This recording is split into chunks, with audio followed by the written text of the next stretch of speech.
மகிமை உண்டாவதாக. ஆண்டவராகிய இயேசு கிறிஸ்துவின் நாமத்தில் உங்களுக்கு அன்பின் வாழ்த்துக்களை தெரிவித்துக் கொள்கிறேன். சோஷியல் மீடியாவின் மூலமாய் பார்த்து கொண்டிருக்கிற ஒவ்வொருவருக்கும் நான் இயேசுவின் நாமத்தினாலே அன்பின் வாழ்த்துக்களை தெரிவித்துக் கொள்கிறேன். இந்த நாளிலே நான் செய்கிற காரியங்கள் தடைபட்டு நின்று காணப்படுகிறது. பல காரியங்களிலே வாய்க்க முடியாமல் ஒரு தடையாக இருக்கிறது. சுகம் இன்னும் கிடைக்கவில்லை, என்னுடைய பிரச்சனை மாறவில்லை என்று சொல்லி பலவிதமான கவலைகளோடு நீங்கள் இருக்கலாம்.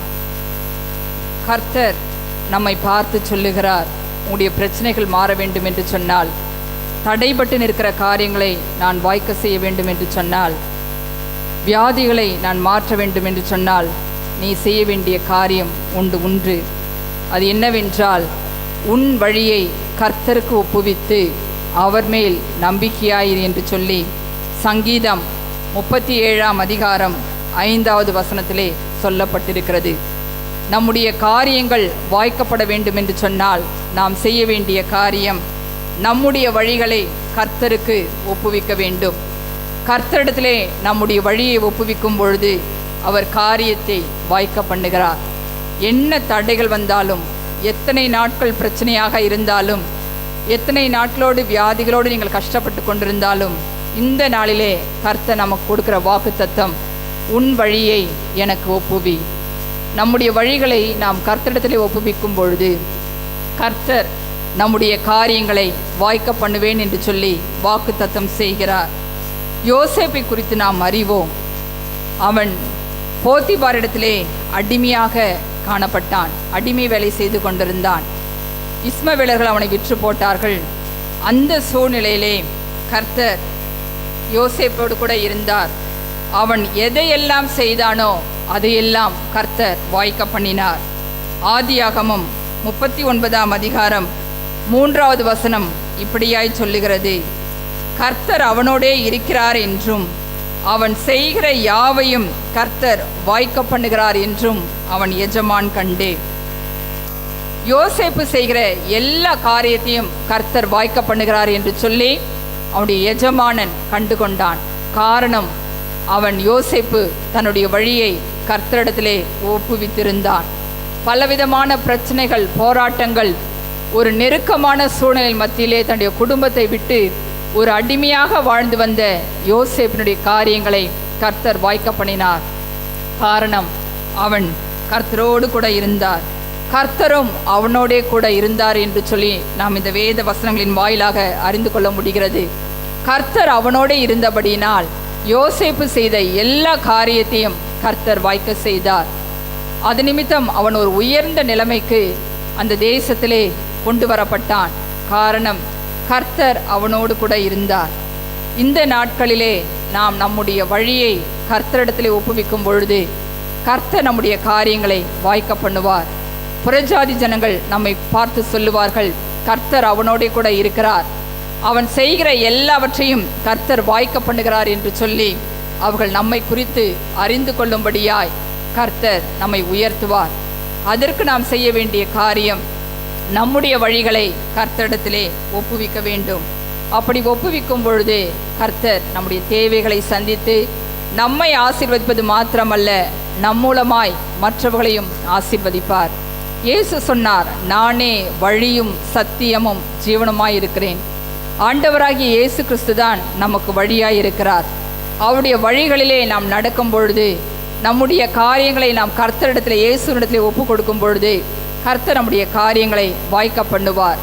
எப்படிப்பட்ட தடையாக இருந்தாலும் சரி, என்ன பிரச்சனைகள் இருந்தாலும், போராட்டங்கள் இருந்தாலும், கர்த்தர் எல்லா சூழ்நிலைகளையும் மாற்றி நம்முடைய காரியத்தை வாய்க்க பண்ணுவதற்கு நம் ஆண்டவராகிய இயேசு கிறிஸ்து வல்லமை உள்ளவராயிருக்கிறார். இந்த யோசேப்பை கர்த்தர் ஒரு உயர்ந்த ஸ்தானத்திலே கொண்டு போய் வைத்தார். பார்வோனுக்கு அடுத்த ஸ்தானத்திலே அவன் வைத்தார். அது மாத்திரமல்ல, அவன் மூலமாய் அவனுடைய குடும்பமும் அந்த எகிப்து தேசத்தில் இருந்த எல்லா ஜனங்களையும் போஷிக்கும்படியான ஒரு ஆசீர்வாதம் யோசேப்பினிடத்தில் வந்தது. காரணம், அவன் தன்னுடைய வழியை கர்த்தரிடத்திலே ஒப்புவித்திருந்தான். அதனால் அவன் என்ன செய்தானோ எல்லா காரியத்தையும் கர்த்தர் வாய்க்க பண்ணினார். ஒருவேளை இன்றைய சூழ்நிலையிலே நீங்கள் எந்த சூழ்நிலையிலே காணப்பட்டாலும், என்னுடைய காரியம் தடைபட்டு நிற்கிறதே என்று சொல்லி நீங்கள் கலங்கி நின்றாலும், உங்களுடைய வழியை நீங்கள் கர்த்தருக்கு ஒப்புவிக்கும் பொழுது கர்த்தர் எல்லா தடைகளையும் மாற்றி உங்களுடைய காரியங்களை வாய்க்க பண்ணுவார். இரண்டாவதாக நாம் பார்க்கும் பொழுது நம்முடைய வழிகள் எப்படி இருக்க வேண்டும் என்று சொல்லி பார்த்தோம் என்று சொன்னால், நீதிமொழிகள் 16ஆம் அதிகாரம் 7வது வசனத்திலே இப்படியாய் சொல்லப்பட்டிருக்கிறது, ஒருவனுடைய வழிகள் கர்த்தருக்கு பிரியமாயிருந்தால் அவனுடைய சத்துருக்களும் அவனோடே சமாதானமாகும்படி செய்வார். நம்முடைய சத்துருக்களை கர்த்தர் நம்மோடு கூட சமாதானமாகும்படி செய்வார். காரணம், நம்முடைய வழிகள் கர்த்தருக்கு பிரியமாய் இருக்க வேண்டும். கர்த்தருக்கு பிரியமாக இருக்கும் பொழுது எப்பேற்பட்ட சத்ருவாக இருந்தாலும் கர்த்தர் அவருடைய கடின இருதயத்தை மாற்றி நம்மோடு கூட அவர்கள் ஒப்புரவாகும்படி செய்வார். ஈசாக்கை குறித்து நாம் அறிவோம். அவன் கர்த்தருக்கு பயந்து வாழ்ந்த ஒரு மனிதன்.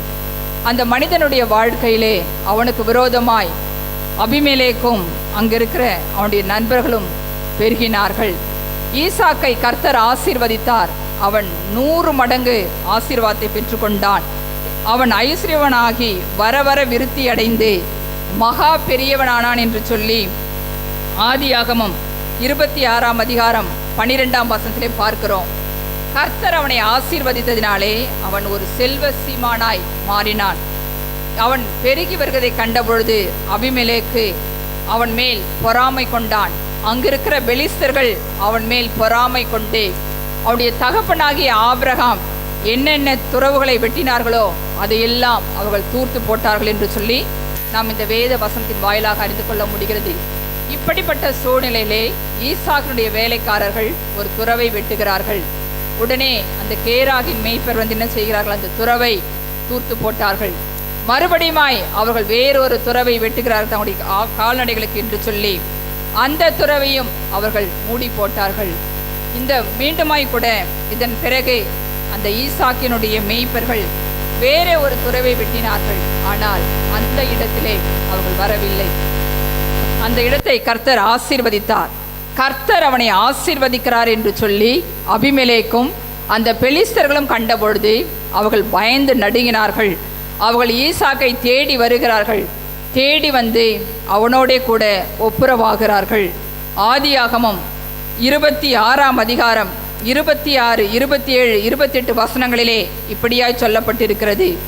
அபிமெலேக்கும் அவன் சிநேகிதனாகிய அகுசாத்தும் அவன் சேனாபதியாகிய பிகோலும் கேராரிலிருந்து அவனிடத்திற்கு வந்தார்கள்.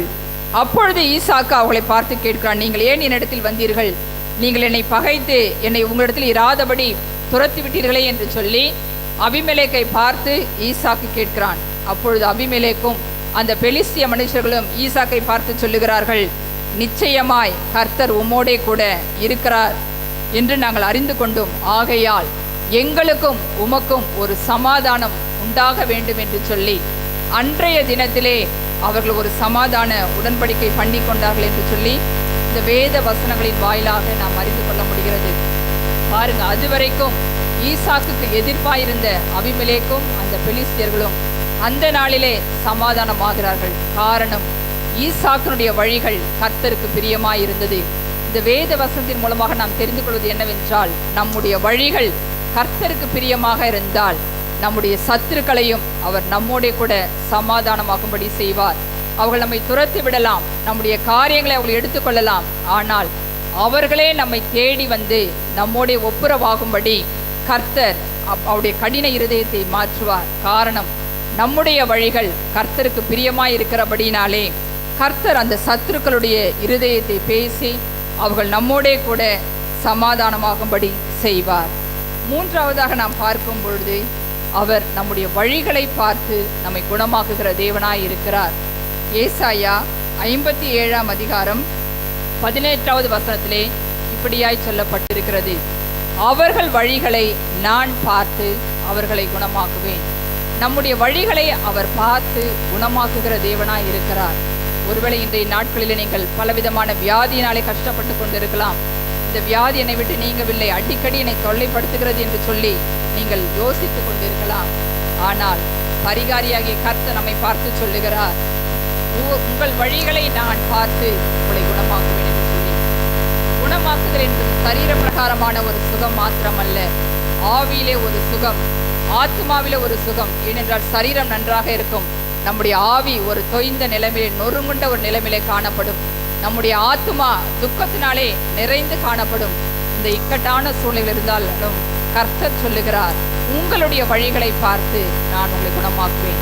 அது ஆவியிலே நமக்கு சோர்வு இருந்தாலும், ஆத்மாவிலே சுகவீனமாக இருந்தாலும், சரீர பிரகாரமான ஒரு சுகவீனமாக இருந்தாலும், கர்த்தர் எப்படிப்பட்ட சுகவீனமாக இருந்தாலும் அவர் நம்மை குணமாக்குகிற தேவனாய் இருக்கிறார்.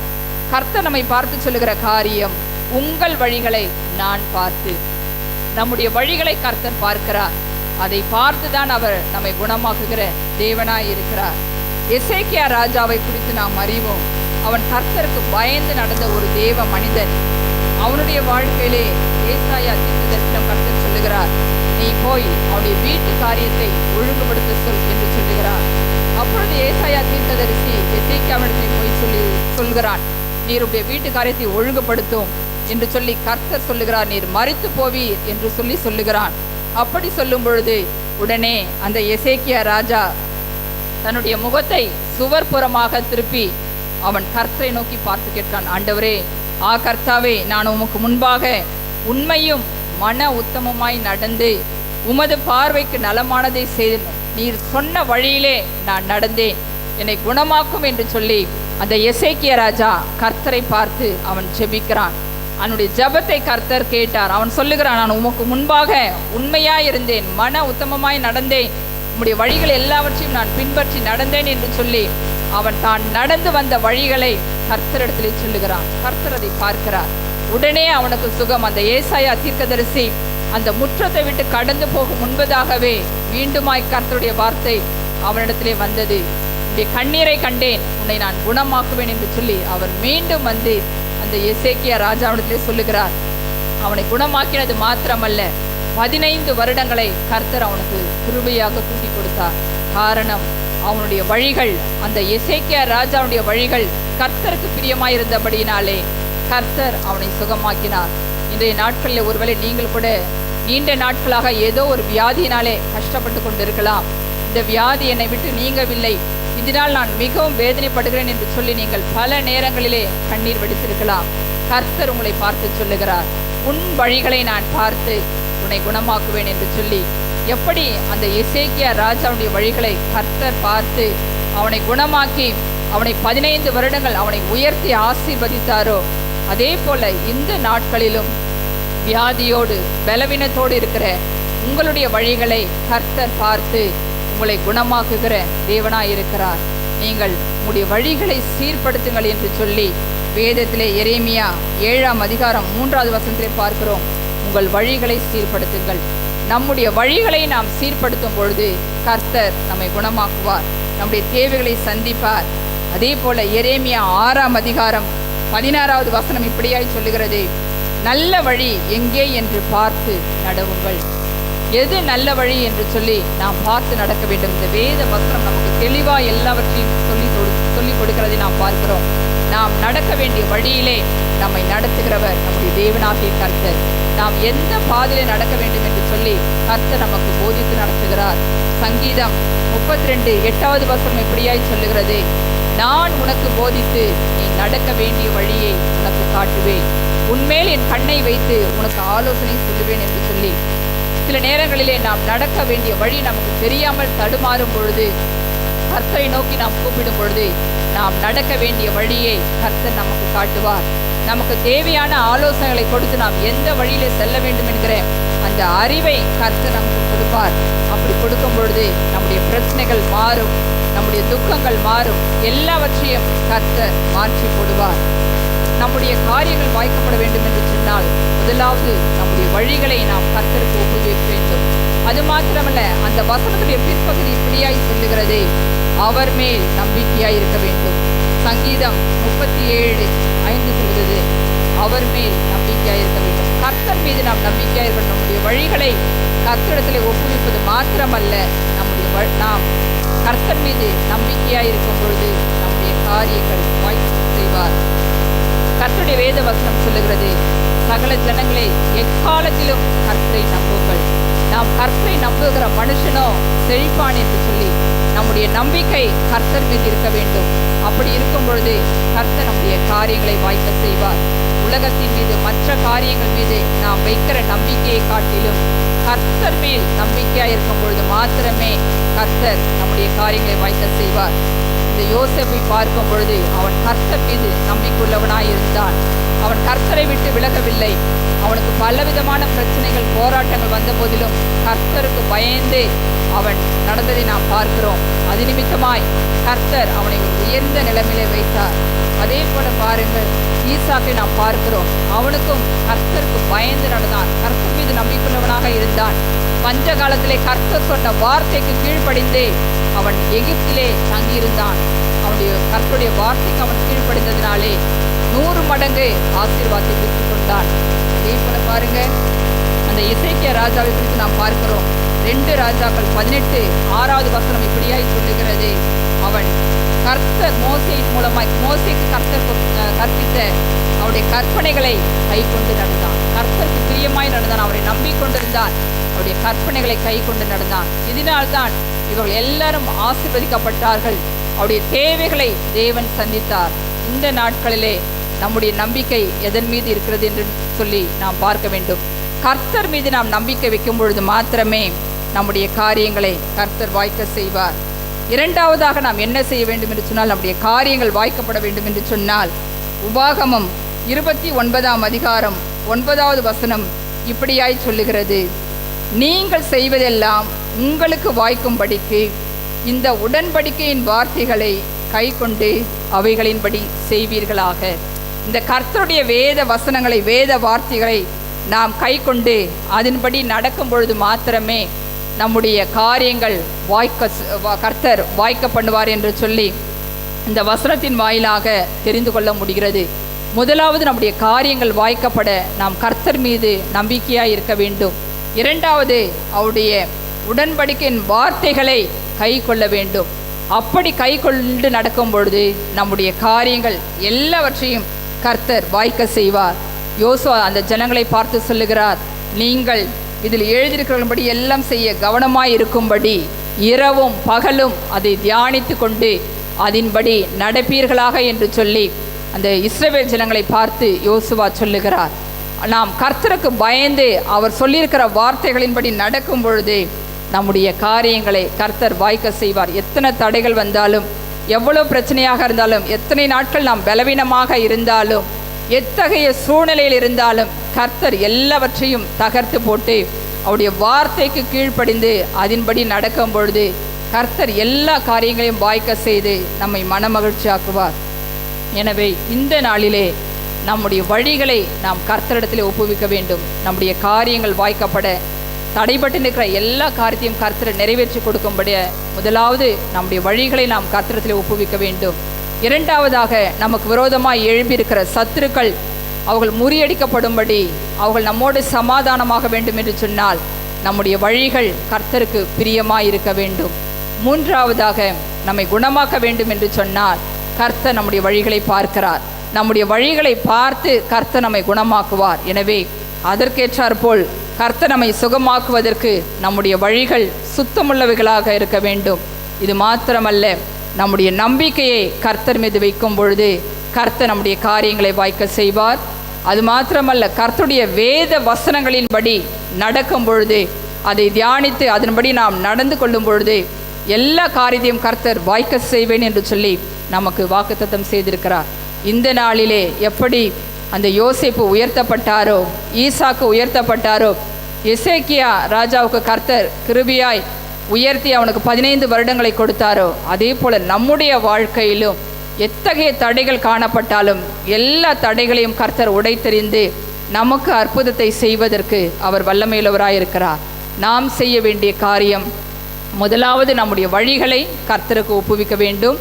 இரண்டாவது, நாம் கர்த்தர் மீது நம்பிக்கையாக இருக்க வேண்டும். மூன்றாவதாக, அவருடைய வார்த்தைகளின்படி நாம் கை கொண்டு நடக்கும் பொழுது கர்த்தர் நம்மை ஆசீர்வதித்து உயர்த்துவார் என்பதிலே எந்த சந்தேகமும் இல்லை. இந்த நாட்களிலே நாம் கர்த்தருக்கு நம்மை அர்ப்பணிப்போம். கர்த்தர் நம்முடைய தேவைகளை சந்தித்து நம்மை ஆசீர்வதித்து உயர்த்துவார். நாம் ஜெபிக்கலாம். அன்பின் தகப்பனே, உம்மை நன்றியோடு துதிக்கிறேன். ஆண்டவரே, ஸ்தோத்திரிக்கிறேன். தகப்பனே, விசேஷமாய் அப்பா இந்த நாளில் நீர் எங்களோடு பேசின கிருபைக்காய் உமக்கு ஸ்தோத்திரம். உன் வழியை கர்த்தருக்கு ஒப்புவித்து அவர் மேல் நம்பிக்கையாயிரு, அவரே காரியத்தை வாய்க்க பண்ணுவார் என்று சொல்லி ஆண்டவரே நீர் எங்களோடு பேசினீரே உமக்கு நன்றி அப்பா. யாரெல்லாம் ஆண்டவரே இந்த வசனத்தை கேட்டு இந்த நாளிலே அவருடைய வழியை உமக்கென்று ஆண்டவரே ஒப்புவிக்கிறார்களோ அவருடைய வாழ்க்கையில என் தேவனாகிய கர்த்தர் தடைபட்டு நிற்கிற எல்லா காரியங்களையும் வாய்க்க செய்வீராக. தடைகள் இயேசுவின் நாமத்தினாலே விலகுவதாக. ஆண்டவரே உடைய வாழ்க்கை பிள்ளைகளுடைய வாழ்க்கையில காணப்படுகிற தடைகளை மாற்றி ஆண்டவரே நீர் அவர்களோடு இருக்கிறீர் என்பதை மற்ற ஜனங்கள் அறிந்து கொள்ளும்படியாய் என் தேவனாகிய கர்த்தர் அவளுக்கு இரக்கம் பாராட்டுங்க ஆண்டவரே. அவளை உயர்த்துவீராக. அவளுக்கு விரோதமாய் எழும்பி வருகிற எல்லா பொல்லாத சத்ருக்களையும் ஆண்டவரே, பொல்லாத மனிதனுடைய செயல்களையும் நசரேயனாகிய இயேசு கிறிஸ்துவின் வல்லமையுள்ள நாமத்தினாலே நான் கடிந்து கொள்ளுகிறேன் ஆண்டவரே. உம்முடைய பிள்ளைகளை தொடக்கூடாது ஆண்டவரே. ஒரு வழியாய் வருகிறவர்கள் 7 வழியாய் ஓடி போகட்டும் ஆண்டவரே. அப்போ அவருடைய பிள்ளைகளுடைய வழிகளை பார்த்து அவருடைய சத்துருக்கள் அவர்களுடைய சமாதானமாகும்படியாய் என் தேவனாகிய கர்த்தர் நீர் அற்புதங்களை செய்யும்படியாய் நான் ஜெபிக்கிறேன். அது மாத்திரமல்ல தகப்பனே, அவர்கள் வழிகளை பார்த்து நான் அவளை குணமாக்குவேன் என்று சொன்னீரே. எந்தெந்த வியாதியிலே ஆண்டவரை கஷ்டப்பட்டு கொண்டிருக்கிறார்களோ, எனக்கு ஆவிலே ஒரு சுகம் வேண்டும், ஆத்மாவிலே ஒரு சுகம் வேண்டும், சரீரத்திலே ஒரு சுகம் வேண்டும் என்று சொல்லி யாரெல்லாம் அப்பா உம்மை நோக்கி கூப்பிடுகிறார்களோ இப்பொழுது ஆண்டவர் நீர் அவர்களை தொடுவீராக. உம்முடைய சுகம் அளிக்கிற வல்லமை இயேசுவின் நாமத்தினாலே அவர்கள் மீது கடந்து வரும்படியாய் நான் ஜெபிக்கிறேன். அவருடைய வழிகளை பார்த்து அவளை குணமாக்குவேன் என்று சொன்னீரே. எசேக்கியா ராஜாவுக்கு இரக்கம் பாராட்டினீரே ஆண்டவரே. அப்படியா உடைய பிள்ளைகளை தொட்டு சுகமாக்குவீராக. ஆண்டவரே அற்புதங்களை செய்யுங்க ஆண்டவரே. உம்மை நம்பி இருக்கிறவர்கள் ஒரு நாளும் வெட்கப்பட்டு போகக்கூடாது ஆண்டவரே. உம்முடைய வார்த்தைகளை கை கொண்டு நடக்கிற உடைய பிள்ளைகளுடைய வாழ்க்கையிலே என் தேவனாகிய கர்த்தர் நீர் அற்புதங்களை செய்யுங்க ஆண்டவரே. எல்லா தடைகளும் இயேசுவின் நாமத்தினாலே விலகுவதாக. காரியத்தை வாய்க்க பண்ணுகிற கர்த்தர் ஆண்டவரே, உம்முடைய பிள்ளைகளுடைய வாழ்க்கையிலே காரியத்தை வாய்க்க பண்ணுவீராக. எந்தெந்த காரியத்தை அவர்கள் செய்ய வேண்டும் என்று சொல்லி திட்டமிட்டு ஆண்டவரே தீர்மானம் பண்ணி அதற்காய் முயற்சி எடுக்கிறார்களோ இந்த நாளிலே ஒரு ஆசீர்வாதம் இயேசுவின் நாமத்தாலே உண்டாகும்படியாய் நான் ஜெபிக்கிறேன். அவருடைய காரியத்தை வாய்க்க பண்ணுங்க ஆண்டவரே. ஆண்டவரே அவர்களை சாட்சியாய் நிறுத்துவீராக. அவர்கள் மூலம் அநேகர் ஆண்டவரே ஆசீர்வதிக்கப்பட நீர் அற்புதங்களை செய்து உடைய பிள்ளைகளை உயர்த்துங்க ஆண்டவரே. நீர் உயர்த்துகிற தேவன். யோசேப்பை உயர்த்தினீரே, ஈசாக்கை உயர்த்தினீரே. அப்படியாய் உடைய பிள்ளைகளை நீர் உயர்த்தி ஆசீர்வதிங்க ஆண்டவரே. நீர் அப்படியே செய்ய போகிறபடினால் உமக்கு நன்றி. உம்மை நம்பியிருக்கிற பிள்ளைகளை நீர் ஆண்டவரே உயர்த்தி ஆண்டவரே நீர் கனத்தை கொடுக்க போகிறபடினால் உமக்கு நன்றி ஆண்டவரே. நாங்கள் விசுவாசிக்கிறோம். விசுவாசித்து இயேசுவின் நாமத்தினாலே அற்புதங்களை பெற்றுக்கொள்கிறோம் ஐயா. இந்த ஜெபத்தை எல்லாம் அன்பின் தகப்பனாகிய இயேசு கிறிஸ்துவின் வல்லமையுள்ள நாமத்தில் ஜெபிக்கிறேன் நல்ல பிதாவே, ஆமேன்.